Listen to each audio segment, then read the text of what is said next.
Hi guys, welcome back to my channel Monkey Wrench. I'm Kelly, the monkey with the wrench. I know we're inside. This is not a review video. Don't forget, I do reviews from companies, not only to show you guys what kinds of things are available to buy, but I do them so that I can give those items away to you after the review. So you get brand new items that aren't cheap. So make sure you watch those videos. But thanks for coming by. Today I'm going to show you how to save, in my case, $180. Yep, I'm working on an outboard motor right now.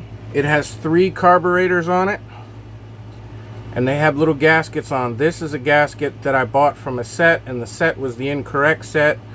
It's still just laying around here. I thought I could get away with buying a $12 set of gaskets, and none of the gaskets were correct in the set. This is a late 80s motor, and in order to buy OEM literally just gasket sets for the carburetors, they want $65 per set, and I have 3 carburetors on this thing. No.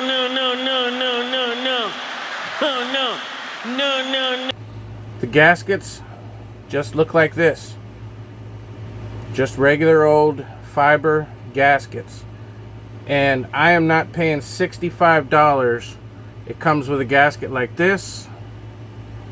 It comes with a gasket like this for the back side of the carburetor.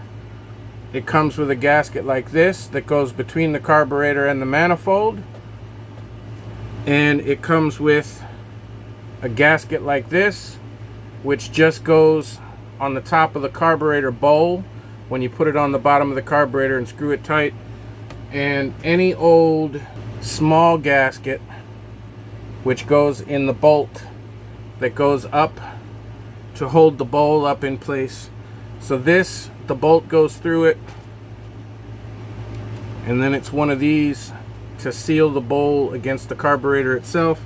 So basically what I'm trying to say is I got a bunch of special size gaskets here, and I'm not paying $65 a set for original gaskets when they really don't do a whole lot. And these, the carburetor, if you can seal that bowl so it doesn't leak, you're good.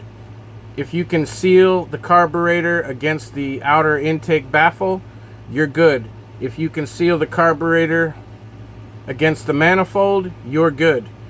These are simple, stupid gaskets, and they really want me to pay $65 per set, or 6, 12, 18, that's $195 plus tax.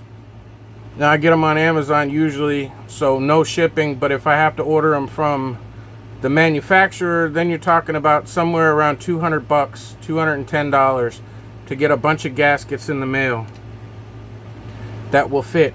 And I'm not doing it. I'm not letting the customer do it, and I'm not doing it. So what I have here is this roll of gasket material. Now this you can order off of Amazon. I'll find it and I'll put it in the link of this video so that you can buy it on Amazon. I happen to buy mine at my local Ace hardware store, and this is what the package says. It's a pretty big roll. It's 1/32 of an inch thick. It's 9 inches by 36 inches, so it's 10 inches tall and 3 feet long. So there's a ton of gasket material here. Now the first thing you want to do is hide it on a dirty old table in your office. Now I'm just using this speaker and this 5-pound weight that I happen to have laying around. And what you want to do is flatten this out, because as you can see, when you pull it off the roll, it's still curved. Don't get it wet. This stuff is made to go for oil resistant, gasoline and water leak resistant. It's designed for fuel pumps and rear end transmission, stuff like that. So it's good to go for carburetors, but you want to make sure that it does not have a curve in it.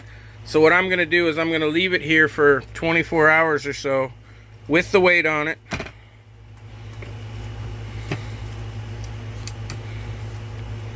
And we're going to make sure that it flattens out. I'll be back. Once it flattens out, I will be able to take this. This is one of the original gaskets. I have some that are in good shape. Most of these are broken, but you can deal with that. I will most likely take that, put it back in place, and use a little bit of super glue or a little bit of masking tape or whatever, so that I have the correct diameter. I believe this was the only gasket in there that actually was close. And if I put it back together, and it really wasn't. It was even too big. So I wasted 12 bucks already on a gasket that was too big. And this was the only one that I might have been able to salvage. Being cork, this is normal, but this stuff here is fiber material. It's even better than the old school cork. So what I'll end up doing is taking one that's still in one piece. I'll lay it down on this material. I will use a pen and I will trace it out completely. And then I will use a razor knife. You can use an X-Acto knife if you want, and just be real careful. It's kind of like arts and crafts when you were a little kid in kindergarten. If you're not good at arts and crafts, ask your wife, ask your partner, ask your daughter, ask someone to help you out with it. Don't be ashamed to do that. I ask for help all the time with stuff from people that are better than me. But the idea behind this is, this roll of gasket material at my local Ace cost me $2.99, $3 for 10 inches tall and 3 feet long. That's enough to do every gasket on this thing, and that's enough for me to screw up each gasket 5 times. So do whatever it takes to get it cut and get your shape out of it, and you will have your gaskets to put back together your carburetors or whatever else you're worried about. Now be aware, you are going to go through a lot of this stuff. I know I am. I haven't done this in years. I'm going to try and use scissors. I'm going to take the outside will be easy with a pair of scissors, no problem. This stuff cuts with scissors easily.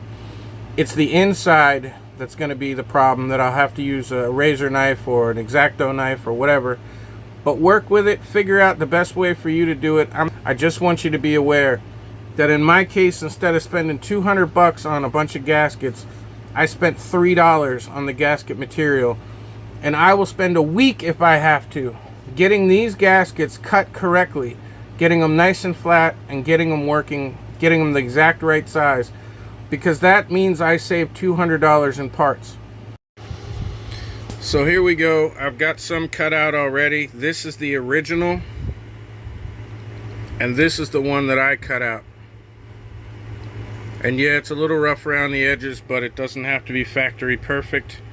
This is another one that I cut out myself, and this is the original right here. So it's easy to do. Let me show you the tools I used. There's my scissors. I also used my handy dandy razor knife. That's it. Make sure you have a good new blade in there. And when you're doing the little circles, what I did, it was, instead of trying to slide the knife, I went and poked it, and just kind of like you were spot welding, I just poked all the way around as many times as it took until I got that circle to come through. And you can see the circles come out pretty good. As far as the inside's concerned, I used the pen, and then I just kind of followed the line in short strokes like that, and I was able to cut it out, and they fit and they work. So anybody can do this.